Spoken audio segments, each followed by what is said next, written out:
We're back with another vlog, and what we've got right here is the little bucket that we were using, which had these teeth here, which are more like knuckles than teeth by the time they'd gotten to that. And now we've got new teeth on it. Look at that. Look at the difference in there. So hopefully we'll be able to dig some decent post holes with that. We're going fencing again today. We got an absolutely lovely little tractor here. This thing is awesome. Look at it. This isn't my granddad's tractor. This isn't Wesley's tractor. I'll show you that one another time. This is a different one. But it does look very, very cool. Anyway, today we are fencing. There is a fence right here that unfortunately the cows have managed to get hold of and knock down, so we're going to put that one back up again and straighten it and just kind of like, you know, pull the wire up and then put some barbed wire along the top and just stuff like that. Right, just need to tie this one off. Let's move that away. Cut this down through here.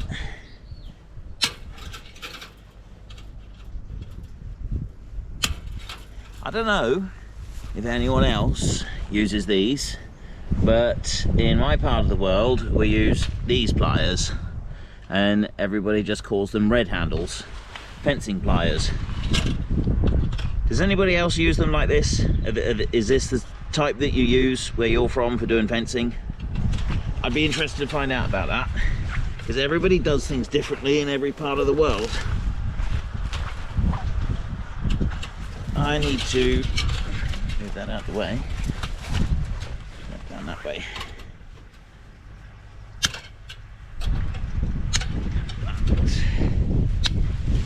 Down. There. And there. Right.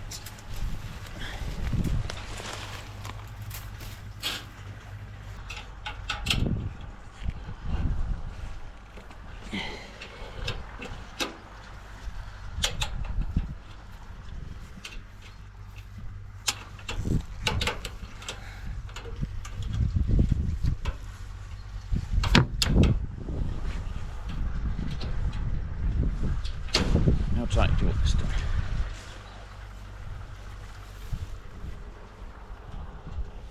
Much tighter than that, is it?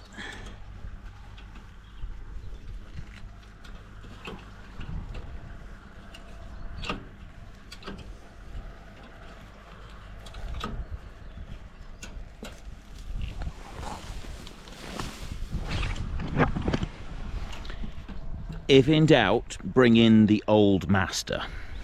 See, look at that. See how neat and tidy that is? Yeah. I think I need to go back to school on this one.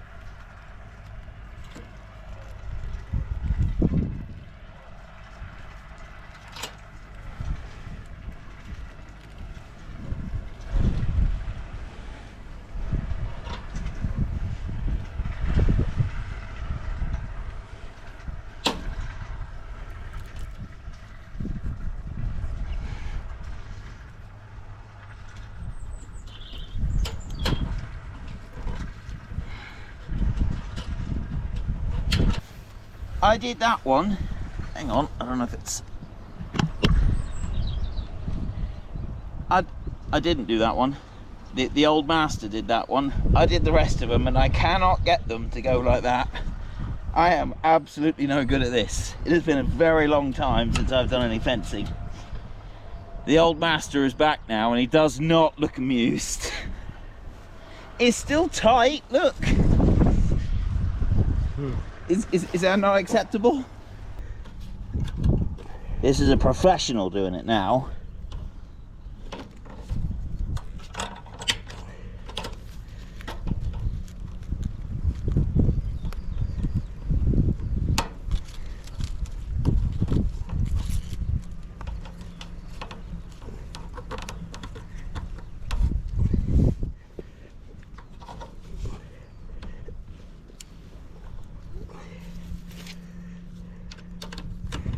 I think I might have struggled with this one.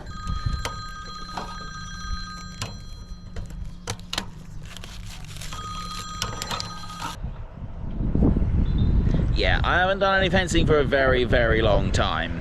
And also, you probably noticed, I have baby soft hands.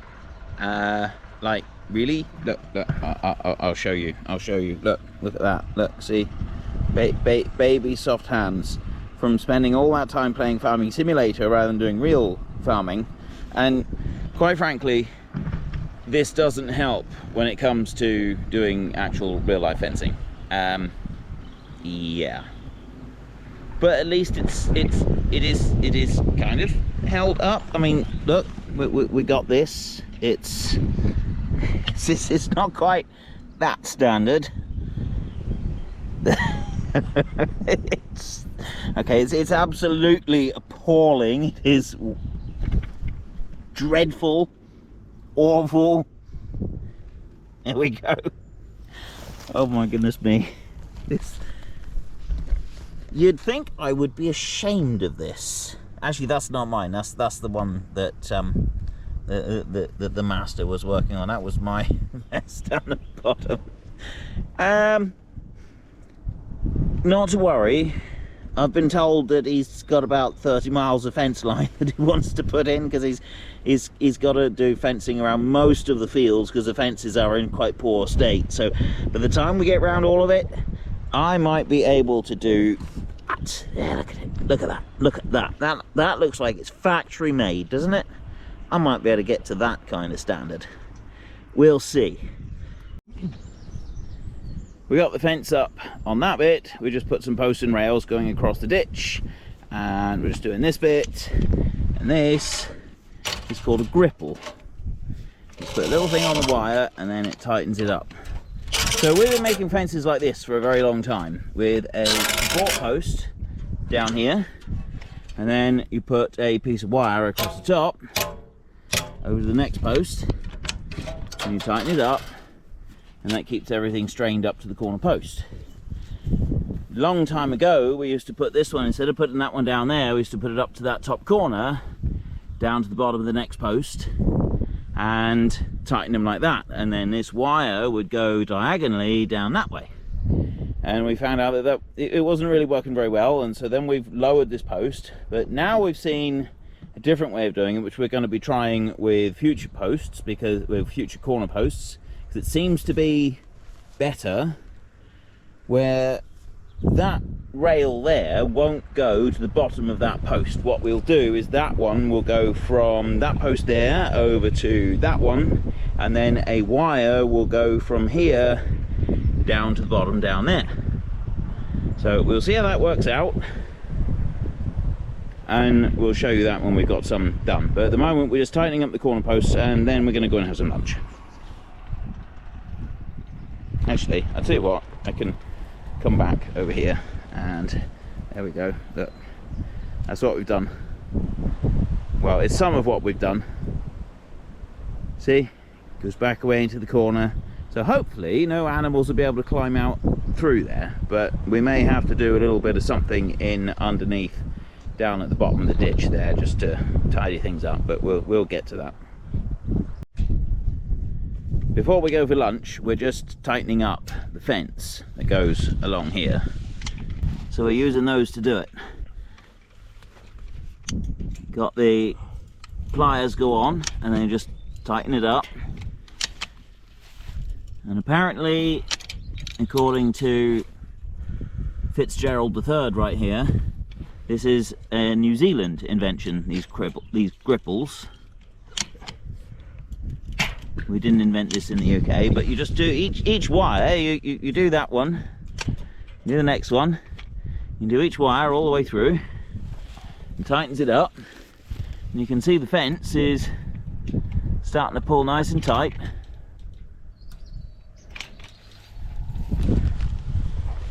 Look at that.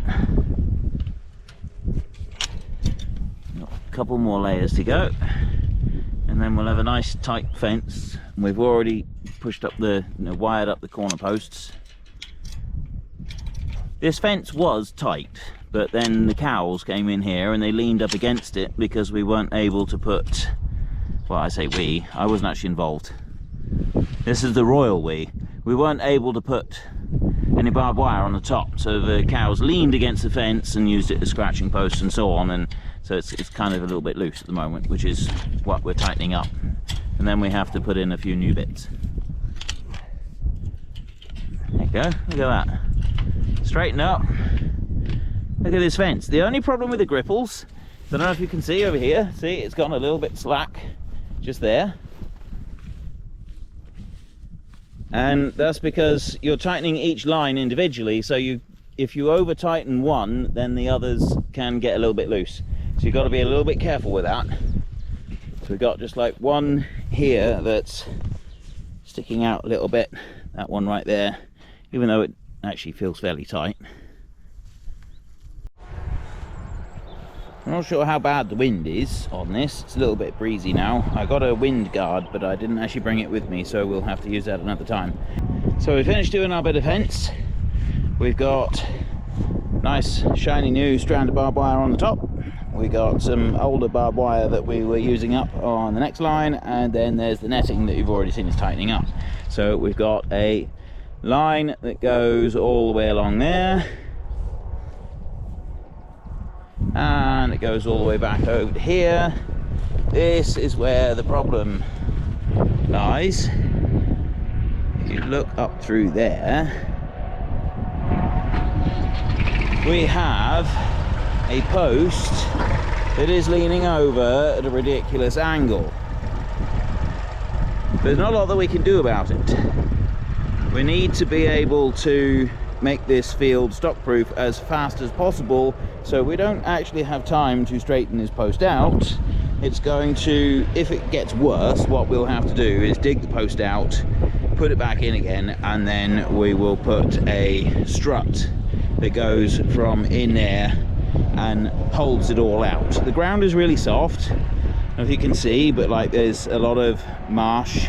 It's, well, not a lot of marsh. It's a marshy field. It's a very wet field. You can see all the rushes in the field, and so the ground is really, really soft, which means that the post is just leaning over. He probably wasn't quite tamped in tight enough in the bottom, and that's causing the problem. So anyway, it's done now, and we'll just have to keep an eye on it because there is nothing else we can do. We are up against the clock on this. We need somewhere for the cows to go in this field.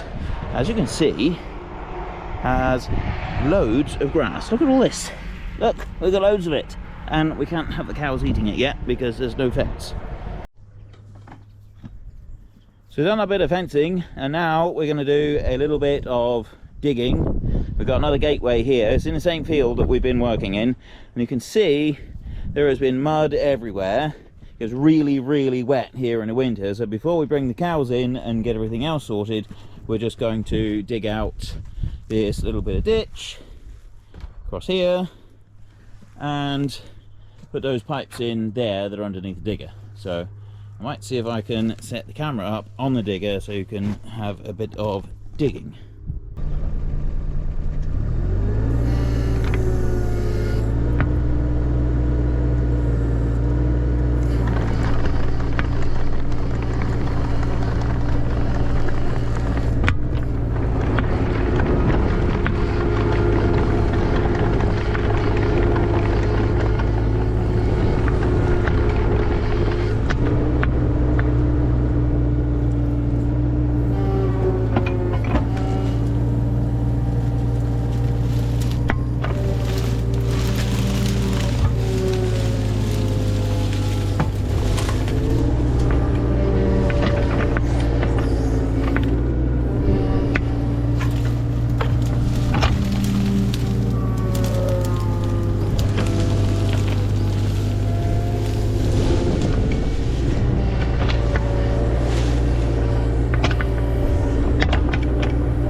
just uncovered a pipe that's already in here. It's that little bit that I broke off over there. It's coming along here, but it looks like it's only a little small pipe, and we want something bigger than that. But where it comes in up at this end, we have no idea, so we're going to have a little scratch around. But there's another pipe under here. It's hard work doing this with it by hand like this. It's really hard work. I can almost feel it. He's going to throw the shovel at me in a minute. You watch. Found the end of it. It doesn't go as far as we need it to. It's broken off down there. We need it to go all the way down there, so it's got to go another few feet that way and another few feet that way, so we'll put in the new pipes. Ladies and gentlemen, I did it. I did something unprecedented. I actually used a shovel, and we've got the pipe loose. It is completely filled to the brim with silt. Oof. It's difficult to carry this with one hand on this end. Fitzgerald the third over there, he gets to use two hands. Ouch! He dropped his head. Look at this. Look, it's completely filled to the brim. That is no good to anything, so that's going to be thrown away. Now we need to dig a hole and get the next one in, although there is actually a water pipe here somewhere, so that's going to be the next thing we uncover, is that. We found a water pipe with almost the very first shovelful, and it was the drain pipe that was over the top, that was running the water away. It was sat directly on top of this water pipe. He really didn't bury it very far, and if you look at it, you can see it's kind of running uphill a little bit. I can uncover it now, as long as I don't put the shovel right through it. Yeah, it's going uphill, so it's getting higher and higher and higher. Don't think it was put in very deep in this field. It was to feed that water trough that's just over there. So we may have to dig that out and put it back in again at some point, but not now. We have other things to do. That's dug out, pipes put in. The water pipe has been put underneath the drain pipe there, and I'm just about to go and fill it back in. But before I do that, I'll show you something. So over here, many of you will remember Wesley from my time lapse. Right, you can see me, sort of. I need a better selfie stick. Yeah, Wesley from my time lapse, which was my granddad, and one of his favourite plants is this one right here. So let me zoom in. This is called gorse bush, and my granddad really liked this one. It grows all over the UK. Some places it grows a lot more than others, and around where we are we get loads of this stuff. But you'll get different bits of the gorse bushes. Different plants will be flowering at all kinds of different times of the year. And so there was a saying that my granddad would always tell me, which is, if gorse is not in flower, then kissing is not in season. And he used to love that, because you always find gorse in flower. And he used to tell me it means that he is never not allowed to kiss my gran. So there's a bit there, there's a bit more there that's in flower. Spring at the moment, so we've got quite a bit that's in flower. It's all over the place here. There's more down over this way. We'll go and have a look. So I've always liked gorse bushes as well. Some places in the UK there's not very much of it. There's a little bit there in the hedge, and there's a bit more in the hedge there, and it's just in hedgerows everywhere here. But if you go onto the moors, there's just acres and acres and acres of it in some places. Just far as the eye can see is just gorse bushes everywhere. But anyway, I need to get on and fill in this ditch now.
And the gateway is all finished. Smoothed it out a little bit. It's a bit rough. There's a pile of stuff put back there. The ditch, when it was cleaned out before, they dug everything that was in the ditch. There is a ditch in there, right down inside there. When they dug it out, they just kind of like piled it up around the gateway here. So I've just heaped up the leftover rubbish up here for now. And then when we do clean that ditch out, like the other field that I did last week, it will end up being properly sort of spread down into the field a little bit. So we've got this gateway is done here, and over this way that's all finished. Again, it's looking a bit rough on the outside, but that's because it's a work in progress. There's still more to do. So we've got the gateway tracked in.